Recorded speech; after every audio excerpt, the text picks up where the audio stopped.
Cette semaine, j'aimerais vous raconter l'histoire de Binyamin Bloch. C'est un rabbin de communauté aux États-Unis.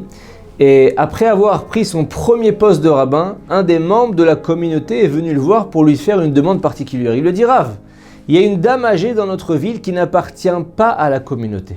Elle a beaucoup de difficultés à marcher, elle est incapable de venir vous rencontrer. Mais elle a besoin de parler d'urgence à un rabbin, est-ce que vous pouvez aller lui rendre visite? Le Rav Bloch accepte bien sûr, il prend note de son adresse et s'engage à aller lui rendre visite. Mais ses fonctions de nouveau rabbin lui prennent une grande partie de son temps. Chaque jour, il se promet d'aller la voir et chaque jour, il repousse. 2 semaines passent et cette dame âgée, d'un coup, il se rappelle qu'il n'est pas encore allé la voir. Ce soir-là, en plein mois de décembre, alors qu'il fait très froid dehors, le Rav se sent coupable et ne veut plus reporter sa visite. Sa femme le retient. Elle lui dit: il fait vraiment très froid ce soir.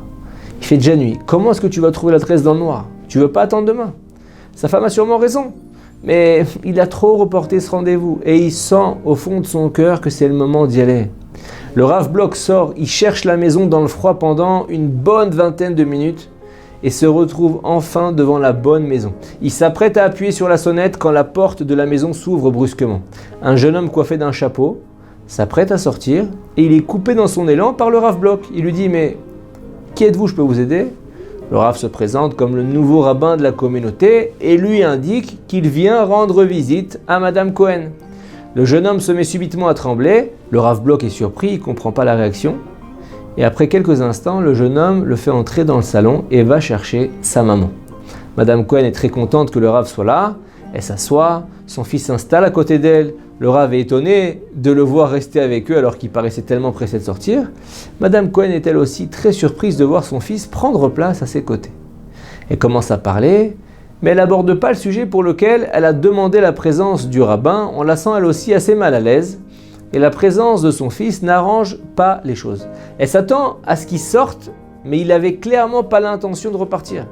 Et finalement, elle prend son courage à 2 mains et se lance dans le sujet qu'elle souhaite aborder. Elle lui dit: je voulais pas en parler à côté de mon fils, mais apparemment, c'est comme ça que ça doit se faire.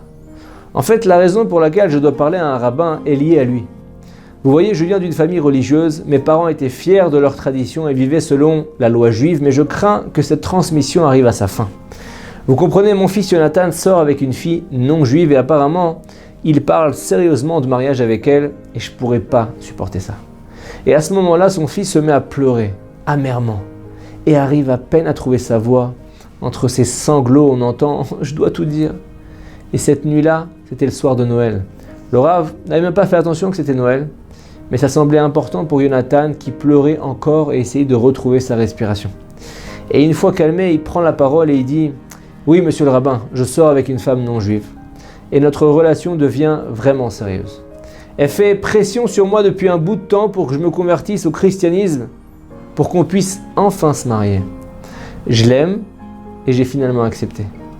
Et ce soir, j'étais censé passer le cap. Je lui ai dit que j'irais avec elle à la messe de Noël, puis je devrais rencontrer le curé pour comprendre tout ce que je devais préparer pour la conversion.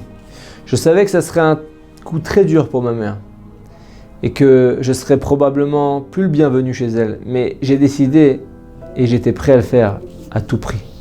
Et quand je suis sorti ce soir, j'allais pas simplement quitter la maison, j'allais quitter ma famille. J'allais quitter mon passé avec tout contact avec le judaïsme. Ce soir devait être le soir de ma séparation avec ma religion et j'ai ouvert la porte pour entreprendre mon voyage vers une nouvelle vie. Mais là, j'ai été surpris. J'ai vu quelqu'un à la porte. J'avais aucune idée c'était qui. Et là, je vois monsieur le rabbin. Je vous connais pas. Vous vous êtes présenté, j'étais choqué. J'ai pas vu de rabbin depuis ma bar mitzvah. Et juste au moment où je m'apprêtais à tirer un trait sur ma religion, il y a un rabbin qui se tient devant moi et qui me barre le chemin. J'ai compris que ça pouvait pas être juste une coïncidence. Il devait y avoir un message là-dedans. J'ai compris que c'était la manière de Dieu de me dire que je ne ferais pas ce que j'avais prévu. Et le Rav Bloch comprend mieux maintenant le comportement étrange qu'avait Jonathan quand il est arrivé à la porte. Et puis il ressent quelque chose qu'il n'a jamais ressenti avant. Rav Bloch ressent qu'il a joué un rôle de messager dans le plan divin. C'est pas lui qui a choisi le moment d'aller rencontrer Madame Cohen. C'est le moment qu'il a choisi lui. Il aurait pu aller voir Madame Cohen à un autre moment, bien avant même. Mais Hachem s'est assuré qu'il arrive juste au moment où son fils comprendrait que la présence d'un rabbin était un message du ciel dans ce cas-là. Jonathan a compris que Dieu lui avait envoyé un message. Et il n'a pas quitté sa maison cette nuit-là. Ils ont parlé pendant de longues heures à l'issue desquelles le Rav est rentré chez lui. Le lendemain, Jonathan appelle le Rav pour lui raconter ce qui s'est passé avec sa copine. Elle l'a appelé le lendemain et lui a demandé avec colère pourquoi il n'était pas venu à la cérémonie de Noël comme il avait promis.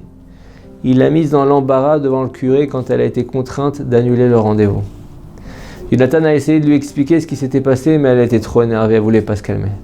Elle lui a dit que leur relation était terminée et a fini par des remarques humiliantes sur les Juifs et le judaïsme. Jonathan ajoute « J'ai de la chance que Dieu soit intervenu avant que je fasse une terrible erreur qui aurait ruiné ma vie. Merci pour ce que vous avez fait pour moi. » Mais le Rav Bloch ne peut pas accepter sa gratitude, sa reconnaissance. Il a été qu'un accessoire dans le déroulement du plan divin. Les remerciements appartiennent uniquement à l'auteur qui a écrit la pièce. Et depuis ce jour-là, Rav Bloch a attaché une attention supplémentaire aux petites coïncidences qui parsèment tant de fois nos vies. Ce sont ces petits miracles qui nous font demander pourquoi on était au bon endroit, au bon moment. C'est ces petites coïncidences qui nous rappellent que ce ne sont justement pas des coïncidences, mais bel et bien des miracles d'Hachem de tous les jours. Shabbat Shalom. Torah Box, c'est une véritable yeshiva en ligne qui va vous permettre d'étudier les textes de référence dans les mots Talmud, Livre des prophètes, Chassidut, Moussar, Pensée juive, Halakha. Des dizaines d'œuvres disponibles avec pour chacune d'elles un enseignement adapté. En un seul clic, où que vous soyez, à n'importe quelle heure du jour ou de la nuit.